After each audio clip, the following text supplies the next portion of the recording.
Bom dia, boa tarde, boa noite. Aqui é a Fernanda, enfermeira, residente de Vigilância em Saúde, apresentando o CITREP da Semana Epidemiológica 17.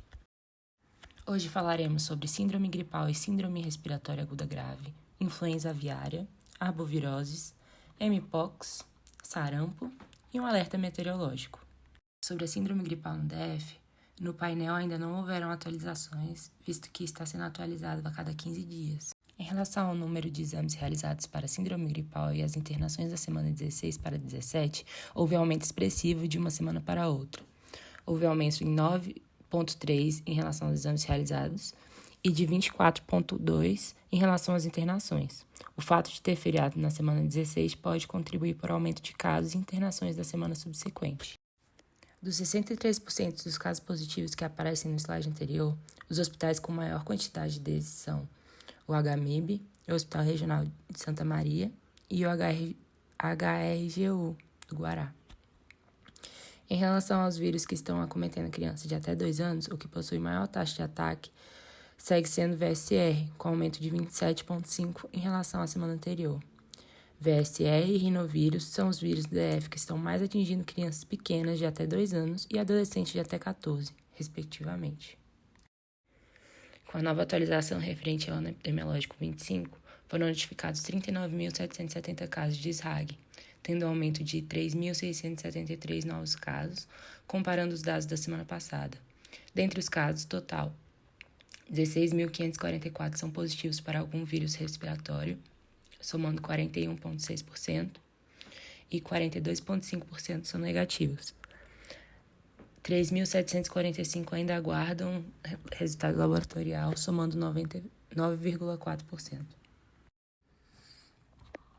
Nas últimas 4 semanas, de 12 a 16, a prevalência entre os casos positivos foi de 56,9% de VSR, 25,5% de rinovírus, 15,7% de influenza A e 3,9% de SARS-CoV-2 e 1% de influenza B. Os dados laboratoriais por faixa etária indicam aumento de casos de SRAG em crianças de até 2 anos, está associado ao VSR. Já em crianças de 2 a 4, notou-se associação tanto com o VSR quanto com o rinovírus.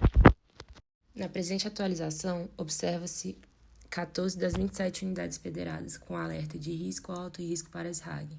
Acre, Bahia, Distrito Federal, Espírito Santo, Maranhão, Mato Grosso, Minas Gerais, Pará, Rio Grande do Norte, Rio de Janeiro, Santa Catarina, Sergipe e São Paulo. É possível perceber que existe uma queda na quantidade de casos de SRAG em relação à semana anterior. Deve-se pensar se temos como relacionar essa queda ao início do período de vacinação contra a gripe para grupos prioritários que está em vigor. Ainda existe um número preocupante de casos de SRAG por vírus em crianças, mas aparentemente, no geral, estamos passando por um período de estabilização e queda na quantidade de casos de síndrome gripal.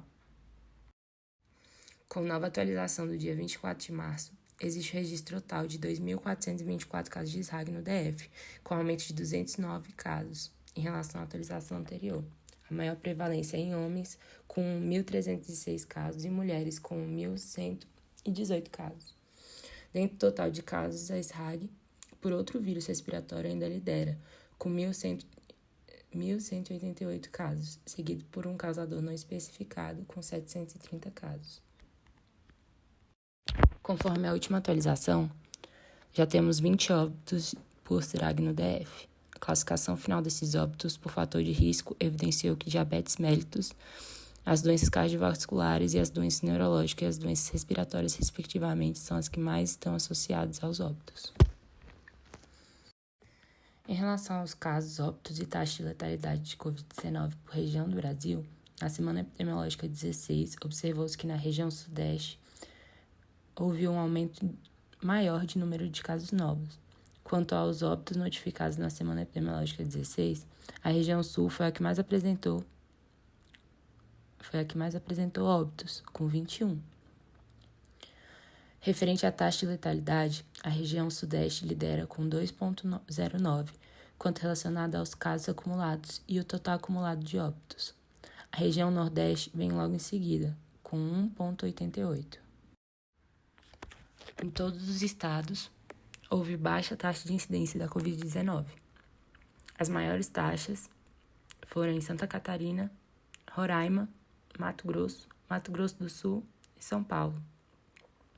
estão entre 1,8 e 3,9 casos por 100 mil habitantes. A taxa de mortalidade também foi muito baixa, menos de um óbito por 100 mil habitantes em todos os estados. As maiores taxas ficaram entre 0,03 e 0,33 e foram registradas no Mato Grosso do Sul, Sergipe, Alagoas,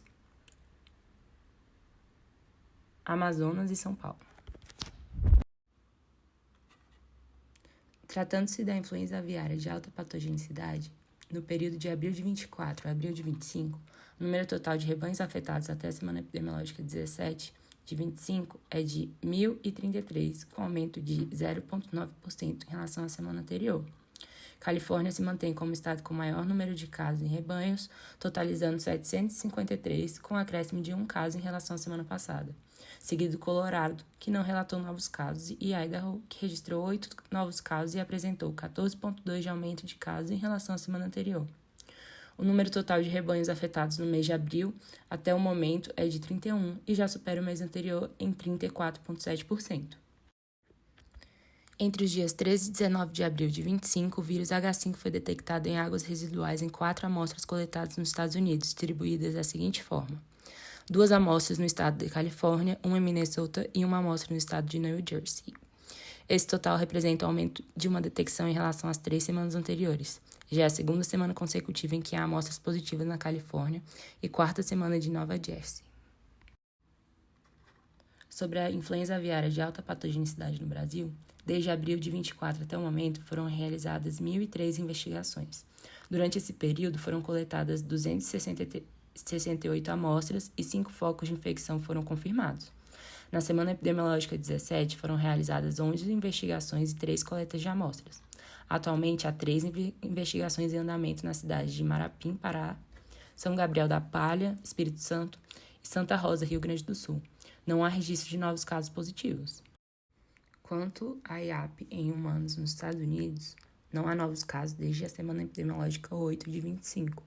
Os estados que registraram casos foram Washington, Oregon, Nevada, Califórnia, Colorado, Texas, Wyoming, Missouri, Louisiana, Wisconsin, Ohio e Iowa. Em um comparativo anual, percebemos que a dengue no Brasil está bem mais controlada do que no ano anterior. Entretanto, estados como Paraná, São Paulo e Rio Grande do Sul ainda são muito atingidos pela doença. Sobre o coeficiente de incidência de dengue no Brasil, São Paulo e Paraná registram aumento de casos, com mais de 300 casos por 100 mil habitantes, configurando assim surto de dengue nos estados. Outros estados necessitam de atenção, como Rio Grande do Sul, que possui um valor de 245 casos por 100 mil habitantes. Percebe-se ainda um aumento acentuado do número de casos nas últimas 2 semanas epidemiológicas, principalmente no estado do Paraná. Lembrando que na semana anterior foi declarado estado de emergência sanitária na capital do estado, Porto Alegre. De óbitos de dengue no Brasil, desde a semana epidemiológica 11 até 16, foram confirmadas 143 mortes, sendo 89 somente no estado de São Paulo.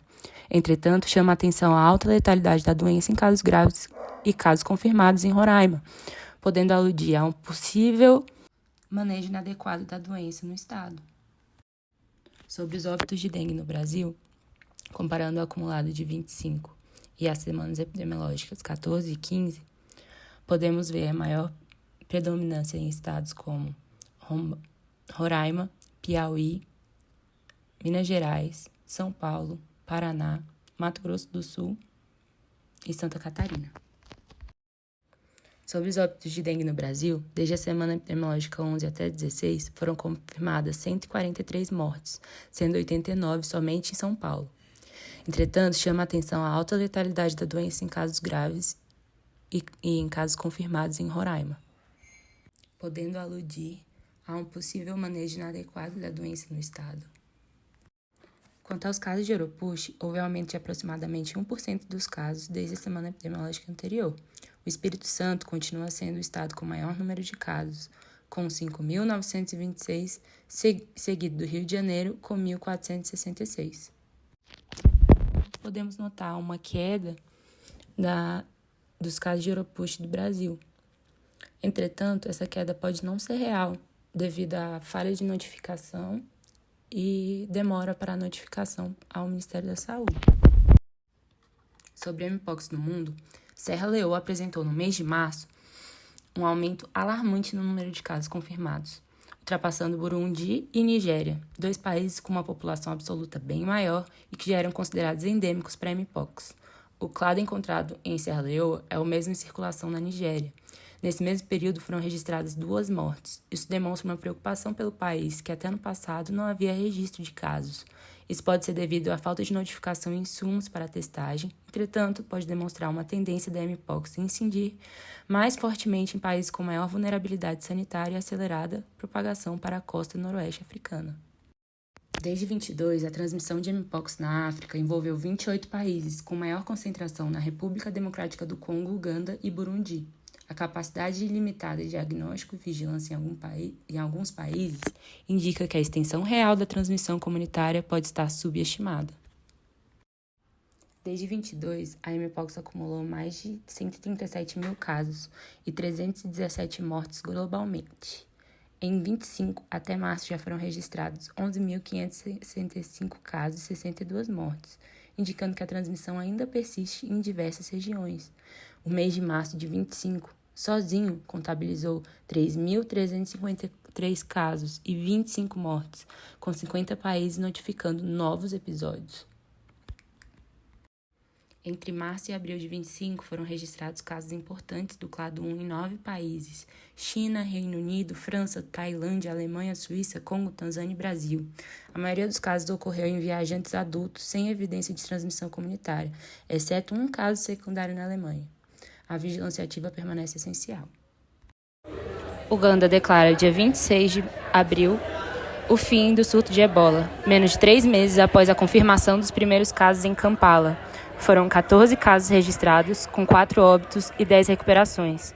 O surto envolveu cepa do vírus no Sudão e foi controlado graças à rápida resposta do Ministério da Saúde, com apoio da OMS. Mesmo sem vacinas licenciadas, o país iniciou ensaios clínicos e tratamento experimental. Uganda reforça, assim, sua liderança no enfrentamento de emergências de saúde pública.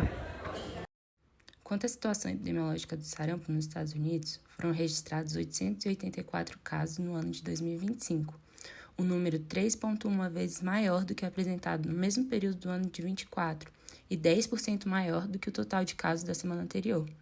Os casos confirmados em 25 estão distribuídos em 25 estados, 88 foram hospitalizados e 3 óbitos foram registrados. Até a semana epidemiológica anterior, foram 25 jurisdições com casos positivos para sarampo. Já na semana epidemiológica 17, o número subiu para 30 estados com casos confirmados. Até a semana epidemiológica 17, o mês de abril registrou 147 casos de sarampo nos Estados Unidos. Na distribuição por faixa etária, observa-se que a maior parte dos casos está concentrado na faixa etária até 19 anos, representando 68% do total de casos registrados. Ainda, 97% dos pacientes não eram vacinados ou possuíam a situação vacinal desconhecida. Quanto ao alerta meteorológico, há previsões de fortes chuvas para a região sudoeste do Mato Grosso e metade oeste do Mato Grosso do Sul. Já em quase todo o estado do Amapá, nordeste do Pará e litoral do Maranhão, há previsão de chuvas intensas com riscos de corte de energia elétrica, queda de galhos de árvores, alagamentos e descargas elétricas. Obrigada por ter escutado até aqui. Aqui é a Fernanda, falando da sala de situação da FS da UNB.